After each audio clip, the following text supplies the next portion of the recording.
दिल्ली में दमघोंटू हवा का कहर जारी। लगातार तीसरे दिन दिल्ली की हवा गंभीर श्रेणी में बनी हुई है। स्मॉग की वजह से विजिबिलिटी भी कम हुई। आनंद विहार में एक्यूआई 488, शादीपुर में 487, वजीरपुर में 474, बवाना में 463, ओखला में 448, रोहिणी में 459 और पंजाबी बाग में एक्यूआई 465 दर्ज किया गया। दिल्ली में प्रदूषण गंभीर स्थिति को देखते हुए दिल्ली सरकार का बड़ा फैसला। दिल्ली में प्राथमिक स्कूल 10 नवंबर तक रहेंगे बंद। ग्रेड 6 से 12 के लिए स्कूलों को ऑनलाइन शिफ्ट होने का विकल्प दिया गया है। राजधानी दिल्ली में लगातार बढ़ते हुए प्रदूषण को देखते हुए दिल्ली सरकार की तरफ से एक बड़ा फैसला लिया गया है, जहां पर पहली क्लास से लेकर 5वीं क्लास के बच्चों की 10 नवंबर तक छुट्टी कर दी गई है। तो वहीं 6वीं से लेकर 12वीं तक के बच्चों के लिए विकल्प दिया गया है कि स्कूल चाहे तो वो ऑनलाइन। दिल्ली में छाया हुआ स्मॉग, कालिंदी कुंज से धुंध की ड्रोन तस्वीर आई सामने। सीपीसीबी के मुताबिक दिल्ली में गंभीर श्रेणी में बना हुआ है एक्यूआई।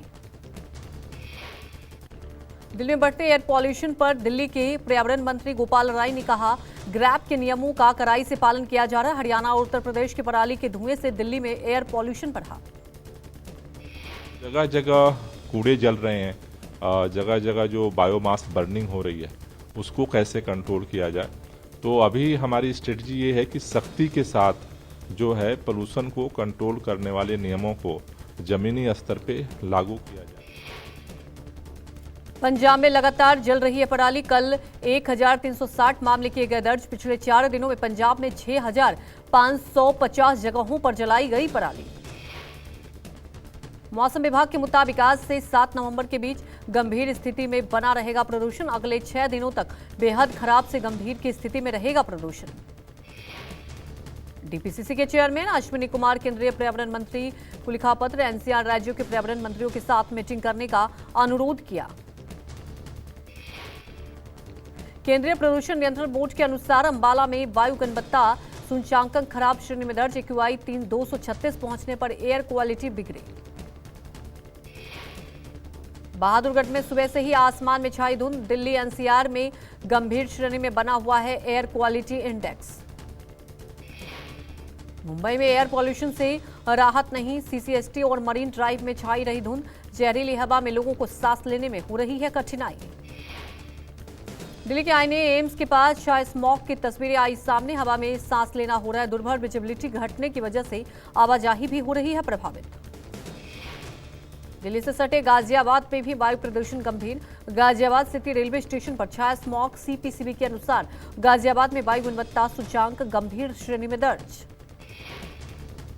नोएडा में एयर क्वालिटी इंडेक्स गंभीर श्रेणी में दर्ज। सेक्टर 1 में एक्यूआई 410 पहुंचा। बढ़ते वायु प्रदूषण से सांस लेने में लोगों की परेशानी। उत्तर प्रदेश के मुरादाबाद में वायु गुणवत्ता में गिरावट। आसमान में सुबह छाई धुंध की चादर। विजिबिलिटी घटी। सांस के मरीजों में हुआ है इजाफा। दिल्ली मेरठ एक्सप्रेसवे पर स्मॉग की वजह से विजिबिलिटी घटी है। एक्सप्रेसवे पर आसमान में छाई धुंध। ड्रोन तस्वीरों में कैद। वाहनों की रफ्तार में लगे ब्रेक।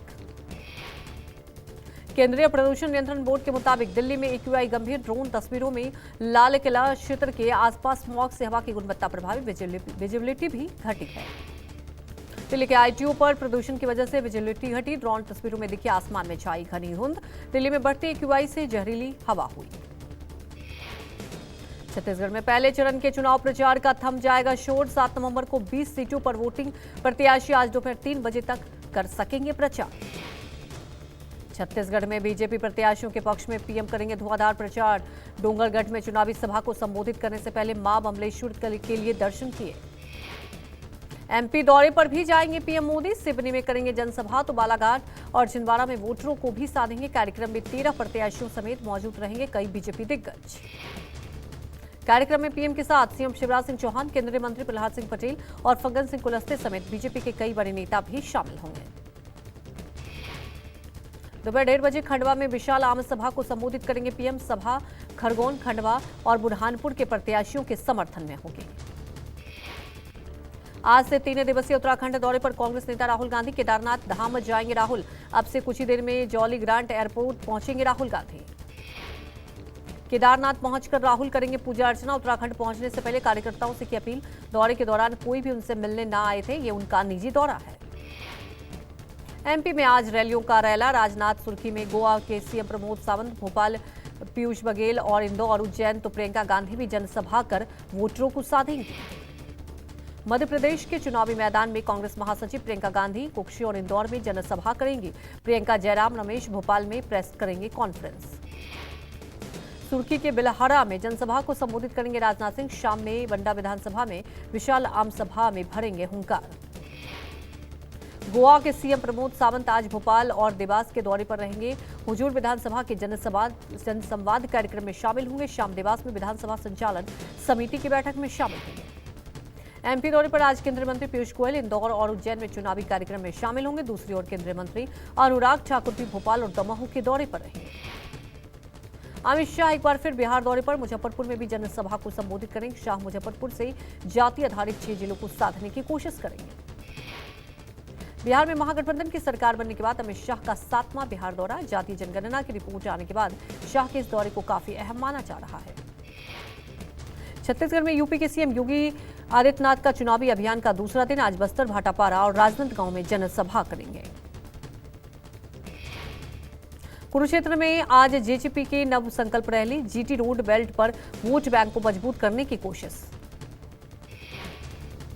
रोहतक में सीएम केजरीवाल और मान का शपथ ग्रहण कार्यक्रम। पूर्व सीएम भूपेंद्र सिंह हुड्डा के गढ़ में आज आप 11,000 वार्ड अध्यक्ष और ग्राम सचिव को शपथ दिलाएंगे। 5 राज्य में चुनाव प्रचार के बीच सरकार ने दी चुनावी बॉन्ड जारी करने की मंजूरी। ये बॉन्ड बिक्री के लिए 6 नवंबर को से उपलब्ध होगा। छत्तीसगढ़ दौरे पर गए राहुल गांधी ने एक बार फिर से ओबीसी के मुद्दे पर पीएम मोदी को घेरा। कहा कि मोदी जी जातीय जनगणना से क्यों मुंह मोड़ रहे हैं। आज अपने भाषण में उन्होंने कहा कि हिंदुस्तान में एक ही जात है और वो है हिंदुस्तान का गरीब। मतलब नए भाषण में कह रहे हैं कि इस देश में ना दलित हैं, ना आदिवासी हैं, ना पिछड़े हैं। समाजवादी पार्टी अध्यक्ष अखिलेश यादव ने फिर कहा कि पीडीए की ताकत बीजेपी पर भारी पड़ेगी। शनिवार को गोरखपुर में रैली करने पहुंचे थे अखिलेश। अपना दल कमेरा ने डिप्टी सीएम उत्तर प्रदेश के उनको हराया। ये एक छोटी मामूली उपलब्धि है। एक डिप्टी सीएम को हरा दिया और भविष्य में आप इनकी ताकत देखेंगे। जो लोग ये बात कर रहे हैं वो घबराहट में हैं, क्योंकि बीजेपी जाने वाली है। जो लोग 14 में आए थे 24 में चले जाएंगे। राजस्थान विधानसभा चुनाव के लिए कांग्रेस ने जारी अपनी 6ठी लिस्ट की है। लिस्ट में 22 नामों का ऐलान। भरतपुर सीट आरएलडी के लिए छोड़ी है। मंत्री महेश जोशी का हवा महल से टिकट कटा। उनकी जगह आरआर तिवारी को दिया गया है टिकट। दिया कुमारी के सामने विद्याधर नगर से सीताराम अग्रवाल को फिर से टिकट मिला है। पिलानी से जेपी चंदेलिया का टिकट कटा और उनकी जगह पीट राम काला को टिकट दिया गया है। चुनाव के बीच लेटर पॉलिटिक्स। पीएम मोदी के बाद अब कमलनाथ ने लिखा पत्र। पीसीसी चीफ ने प्रदेश की महिला वोटरों को पत्र लिखकर साधने की कोशिश की। कमलनाथ ने महिलाओं के नाम पत्र लिखा और कहा कांग्रेस सरकार बनते ही सबसे पहले नारी सम्मान योजना पर दस्तखत करेंगे। पीएम मोदी ने कांकेर में एक चुनावी रैली के दौरान आकांक्षा ठाकुर नाम की छोटी बच्ची को लिखा था पत्र। ये बच्ची पीएम की जनसभा में उनका स्केच लेकर आई थी। पीएम मोदी ने आकांक्षा ठाकुर को उनका स्केच बनाने के लिए पत्र के जरिए धन्यवाद दिया और कहा भारत की बेटियां ही देश का उज्जवल भविष्य है। कांग्रेस की गारंटियों पर अनुराग ठाकुर का तंज। कहा झूठ बोलकर ठगने वाली है कांग्रेस। कांग्रेस ने कहा था पहली कैबिनेट में पहला निर्णय होगा, 1500 रुपए नहीं आए, कांग्रेस फेल, कांग्रेस की गारंटी फेल। कांग्रेस ने कहा था पहली कैबिनेट में पहला निर्णय होगा और 1500 रुपए उनके खाते में आएंगे, नहीं आए, कांग्रेस फेल, कांग्रेस की गारंटी फेल। गुजरात के भुज में आज से संघ की 3 दिवसीय बैठक। रामलला प्राण प्रतिष्ठा समेत कई मुद्दों पर होगा मंथन। बैठक के दौरान कई व्यापक बदलावों पर भी मुहर लगेगी। बैठक में आगामी लोकसभा चुनाव पर भी होगी चर्चा। देश की वर्तमान परिस्थिति से लेकर शाखा विस्तार जैसे विषयों पर चर्चा कर योजना बनाई जाएगी। 100 क्विंटल अक्षत से अयोध्या राम मंदिर में होगी पूजा। पूजा के लिए चावल का दिया गया ऑर्डर और फिर देश भर में राम भक्तों के बीच इसे वितरित किया जाएगा। 1 क्विंटल पीसी हुई हल्दी और देसी घी भी मंगवाया गया, जिसे विधि विधान से चावल में मिलाया जाएगा। फिर से आज पूजा के दौरान भगवान राम के दरबार के सामने रखा जाएगा। वहीं अयोध्या में 200 फीट की एक स्क्रीन लगाई गई। ये दुनिया की सबसे बड़ी स्क्रीन बताई जा रही है। इस पर लाइट और साउंड शो भी होगा। जम्मू पुलिस ने एक बड़े हादसे को टाला। टिफिन बॉक्स टाइमर आईडी बरामद। इसे जम्मू के रवाल सिदड़ा बाईपास रोड पर फिट किया गया था। पुलिस ने बताया कि टिफिन बॉक्स टाइमर आधारित आईडी था, जिसका वजन लगभग 2 किलोग्राम था, जो अगर फटता तो बड़ा नुकसान कर सकता था। यूपी के रामपुर में पुलिस ने 10,000 के नामी फर्जी पुलिस वालों को किया गिरफ्तार। ये शख्स पुलिसकर्मी बनकर लोगों से करता था ठगी और चोरी। यूपी के फरुखाबाद एंटी करप्शन टीम ने 20,000 रुपये रिश्वत लेते लेखपाल को दबोचा। शिकायत के बाद लखनऊ से आई टीम ने की कार्रवाई। आरोपी लेखपाल के खिलाफ मामला दर्ज कर लिया गया है। आरोपी नरेश हरदोई का मूल निवासी है। दिल्ली के कमल बिहार एक घर में फूटा सिलेंडर, एक ही परिवार के 4 लोग घायल। धमाका इतना बड़ा था कि घर भी क्षतिग्रस्त हो गया। घायलों का इलाज जारी। शुरुआती जांच में पुलिस का कहना है कि गैस लीक के कारण यह हादसा हुआ। गुजरात के बनासकांडा में सामने आया महिला से रेप का मामला। पुलिस ने 5 लोगों के खिलाफ एफआईआर दर्ज की। जांच भी शुरू की गई। यूपी के लखीमपुर खीरी में किशोरी ने की आत्महत्या। एक युवक ने सोशल मीडिया पर वायरल कर दिया था अश्लील वीडियो। नाबालिग किशोरी की मौत के बाद परिजनों का हंगामा, रोड किया जाम। परिजनों ने पुलिस पर आरोपी के खिलाफ समय पर कार्रवाई न करने का आरोप लगाया। कनाडाई संसद में उठा हिंदुओं के खिलाफ बढ़ती नफरत का मामला। सांसद मेलिसा लैंड्समैन ने सदन की शब्दावली में हिंदू फोबिया शब्द जोड़ने की उठाई मांग।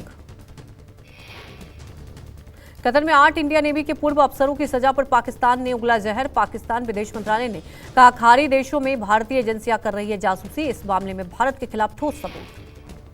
पाकिस्तान के मुख्तादिश काजी फैज ईसा ने आम चुनाव को लेकर दिया बयान। कहा अल्लाह ने चाहा तो नकदी संकट के बावजूद 8 फरवरी को होंगे चुनाव। ईरान के लैंगरोड में एक नशा मुक्ति केंद्र में लगी भीषण आग। हादसे में 32 लोगों की जलकर मौत। आज वर्ल्ड कप में टेबल टॉपर्स की टक्कर। भारत और दक्षिण अफ्रीका का होगा मुकाबला। दोपहर 2 बजे कोलकाता में शुरू होगा मैच। वहीं हार्दिक वर्ल्ड कप से बाहर होने के बाद बीसीसीआई ने केएल राहुल को विश्व कप 2023 के बीच में टीम इंडिया का उप कप्तान नियुक्त किया है। चोट की वजह से हार्दिक पांड्या टूर्नामेंट से बाहर हो गया। हार्दिक पांड्या के बाहर होने की जानकारी खुद आईसीसी ने ट्वीट करके दी है। हार्दिक पांड्या की जगह अब टीम इंडिया के स्क्वाड में प्रसिद्ध कृष्णा को शामिल किया जाएगा। बांग्लादेश के खिलाफ मैच में हार्दिक पांड्या को चोट लगी थी। वर्ल्ड कप के 35वें मुकाबले में पाकिस्तान ने डकवर्थ लुइस के तहत न्यूजीलैंड को 21 रन से हरा दिया है। पाकिस्तान के लिए फकर जमान ने 81 गेंद में नवाद 126 रन बनाए। न्यूजीलैंड ने टॉस हारकर पहले बल्लेबाजी करते हुए 401 रन बनाए थे। बारिश के कारण पाकिस्तान की पारी 41 ओवर की ही हो गई और नया लक्ष्य 342 रन का मिला। वहीं दूसरे मैच में ऑस्ट्रेलिया ने इंग्लैंड को 33 रन से हराया। कंगारुओं ने अंतिम 4 में जगह बनाने के लिए अपना दावा मजबूत किया है।